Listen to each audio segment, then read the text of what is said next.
देखिए, bright life education में आपका स्वागत है। हम जैसा कि पिछली क्लास में आप लोग पढ़े थे भाषा के बारे में, लिखित भाषा, मौखिक भाषा, सांकेतिक भाषा। आज हम उसी क्रम में आगे बढ़ेंगे और पढ़ेंगे लिपि। क्या पढ़ेंगे? लिपि क्या होती है? लिपि। देखिए, जो लिपि है, मुख से निकलने वाली ध्वनियों को लिखने की विधि को लिपि कहते हैं। यानी इसी चीज को हम लिखेंगे कि मुख से निकलने वाली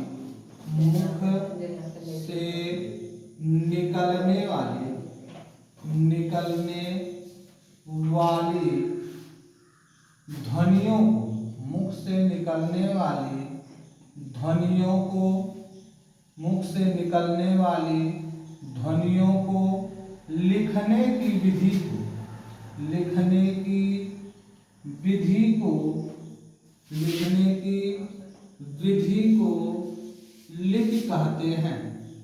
को लिपि कहते हैं। ध्यान दीजिएगा कि मुख से निकलने वाली ध्वनियों को लिखने की विधि को लिपि कहते हैं। हम लोग देखेंगे प्रत्येक भाषा की अपनी अपनी लिपि होती है। जैसे हिंदी भाषा की जो लिपि है देवनागरी है। तो कुछ इम्पॉर्टेंट भाषाएं हैं जिनकी लिपियों के बारे में हम जानेंगे। वो भाषाएं क्या हैं? एक तरफ हम लिखेंगे भाषा और दूसरी तरफ हम लिखेंगे लिपि। यानी जो भाषा होगी उसकी क्या लिपि है।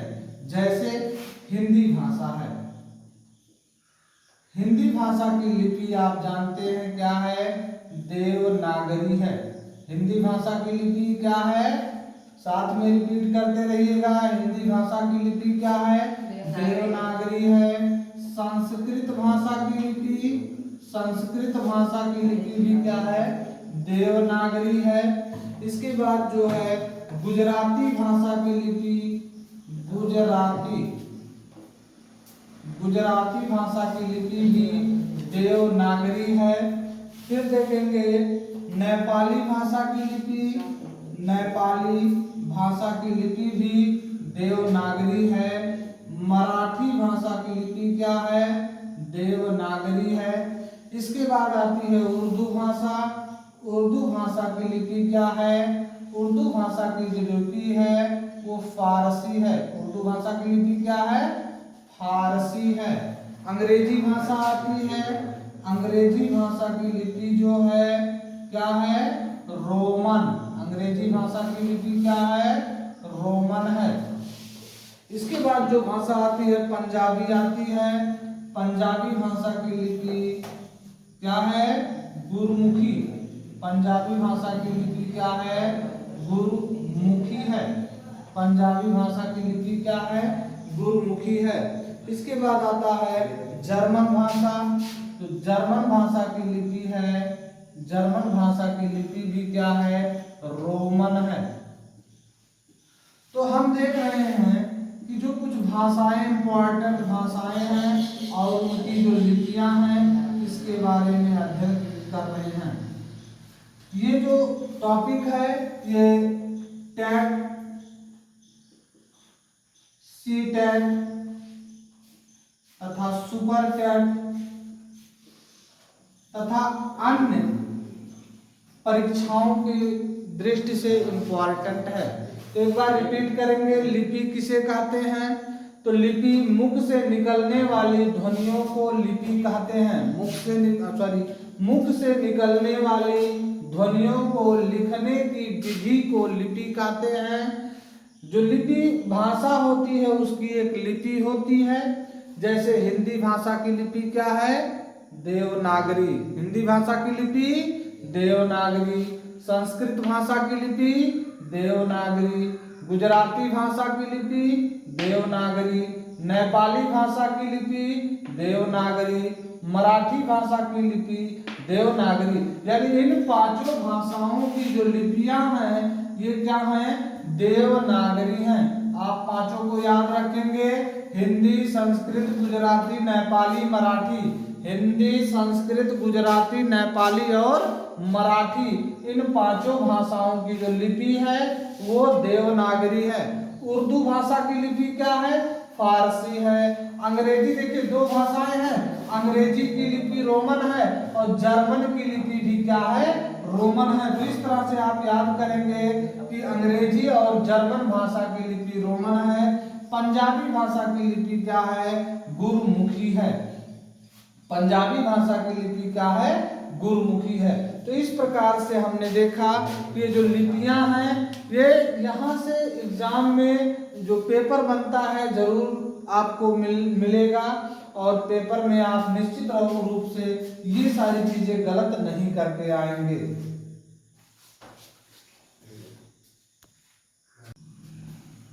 आगे हम देखेंगे कि जो देवनागरी लिपि का विकास किससे हुआ है? तो देवनागरी लिपि का विकास ब्राह्मी लिपि से हुआ है। हम इसी चीज को नोट करेंगे, एग्जाम के व्यू से ये इंपॉर्टेंट है कि देवनागरी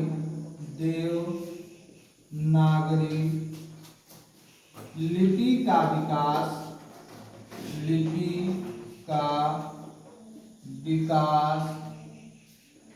ब्राह्मी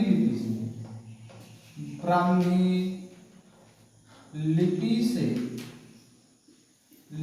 से हुआ है। देवनागरी लिपि का विकास किससे हुआ है? तो ब्राह्मी लिपि से हुआ है। याद रखेंगे, ये यहाँ जो अंडरलाइन कर लेंगे क्योंकि इंपॉर्टेंट है कि देवनागरी लिपि का विकास किससे हुआ है? तो देवनागरी लिपि का विकास ब्राह्मी लिपि से हुआ है। अगला पॉइंट है कि इसका सर्वप्रथम प्रयोग किसने किया? ये एग्जाम में पूछा जाता है कि इसका लिखेंगे हम, इसका सर्वप्रथम प्रयोग गुजरात के, कहाँ के? गुजरात के राजा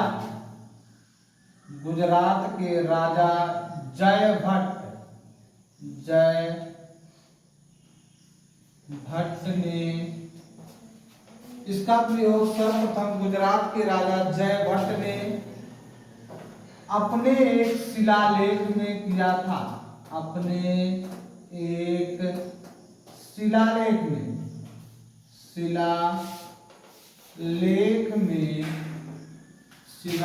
में किया था।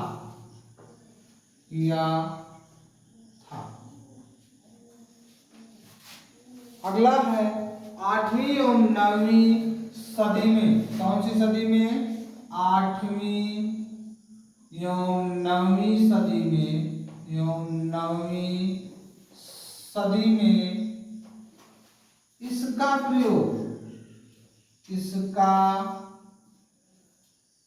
प्रयोग राष्ट्रकूटों ने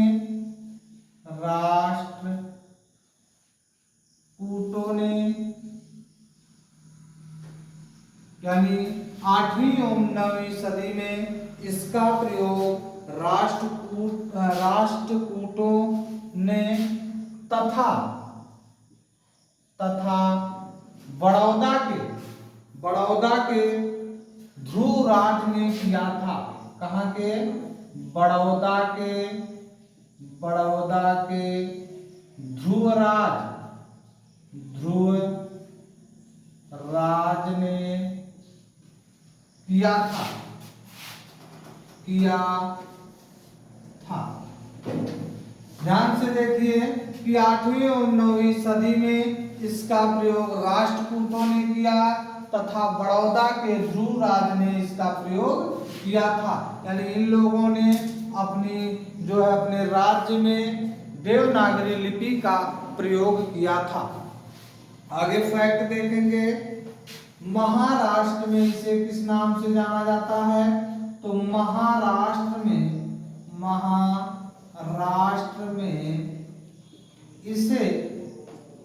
इसे बाल बोध किस नाम से? बाल बोध के नाम से, बाल बोध के नाम से संबोधित किया जाता है। देखिए, जो देवनागरी लिपि का विकास हुआ है, ये ब्राह्मी, रिपीट करेंगे, देवनागरी लिपि का विकास किससे हुआ है? ब्राह्मी लिपि से हुआ है। इसका प्रयोग सर्वप्रथम गुजरात के राजा जयभट्ट ने अपने एक शिलालेख में किया था। 8वीं एवं 9वीं सदी में इसका प्रयोग, सॉरी यहाँ थोड़ी सी गलती हो गई, 8वीं एवं 9वीं सदी में इसका प्रयोग राष्ट्रकूटों तथा बड़ौदा के ध्रुवराज ने किया था। तो यहाँ से जो है राष्ट्रकूटों पर अंडरलाइन करेंगे और बड़ौदा के ध्रुवराज पर। इसके बाद यहाँ पर अंडरलाइन करेंगे कौन? गुजरात के राजा कौन थे? जयभट्ट। महाराष्ट्र में इसे किस नाम से जाना जाता है? बाल बोध के नाम से जाना जाता है। तो ये इंपॉर्टेंट है। आगे देखेंगे हम हिंदी का विकास। हिंदी का विकास,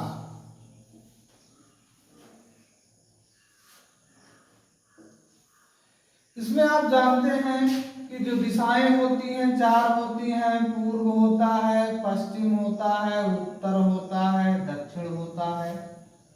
पूर्व में जो बोला जाता है ये आपका क्या है? पूर्वी हिंदी। पूर्व में क्या बोली जाती है? पूर्वी हिंदी। पश्चिम में बोली जाती है, देखिए पश्चिम है ना, पश्चिम है, पश्चिम में बोली जाएगी पश्चिमी हिंदी। पश्चिमी हिंदी। यहां देखिए राजस्थान वगैरह है ना, तो राजस्थान में बोली जाती है राजस्थानी हिंदी। राजस्थानी हिंदी। ये देखिए पर्वतीय पहाड़ी क्षेत्र है ना, यहाँ कौन सी कह सकते हो आप कि यहाँ पहाड़ी हिंदी बोली जाएगी। कौन सी हिंदी बोली जाएगी? पहाड़ी हिंदी।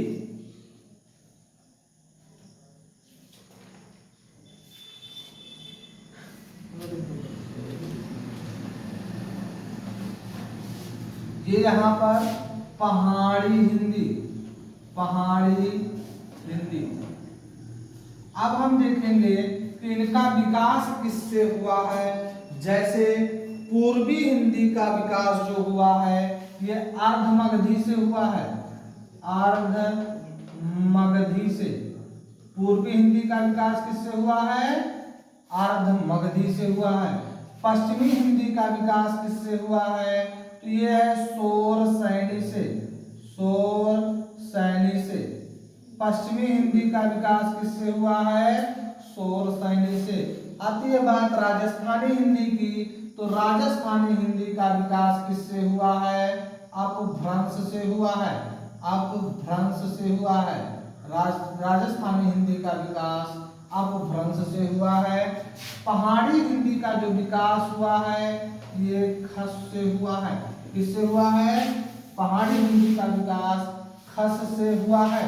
तो हम देखेंगे, इसको नोट डाउन करेंगे कि पहले पूर्वी हिंदी, तो लिखेंगे पूर्वी हिंदी का विकास। तो पूर्वी हिंदी का विकास किससे हुआ है? अर्ध मगधी से। पूर्वी हिंदी का विकास अर्ध मगधी से हुआ है।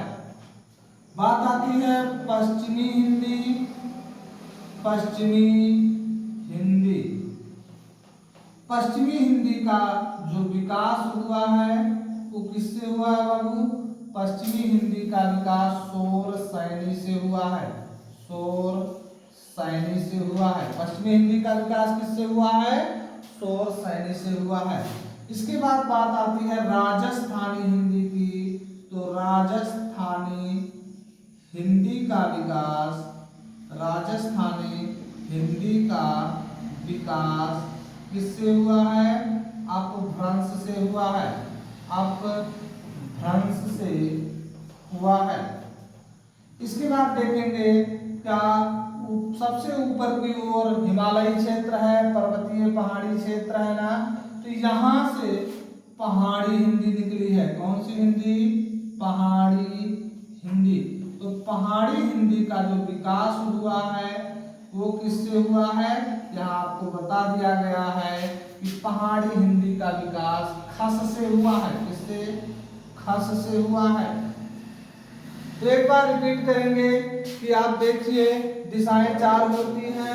हम लोग देखेंगे कि पूर्व, पश्चिम, उत्तर, दक्षिण। यहाँ देखिए पूर्व में बोली जाने वाली जो भाषा है वो पूर्वी हिंदी है। अब पूर्वी हिंदी की उत्पत्ति यानी पूर्वी हिंदी का विकास किससे हुआ है? तो अर्ध मगधी से हुआ है। पश्चिमी हिंदी का विकास शौरसैनी से हुआ है। राजस्थानी हिंदी का विकास अपभ्रंश से हुआ है और पहाड़ी हिंदी का विकास खस से हुआ है। तो ये आपका जो फैक्ट है ये परीक्षा की दृष्टि से सभी फैक्ट क्या हैं? इंपॉर्टेंट हैं।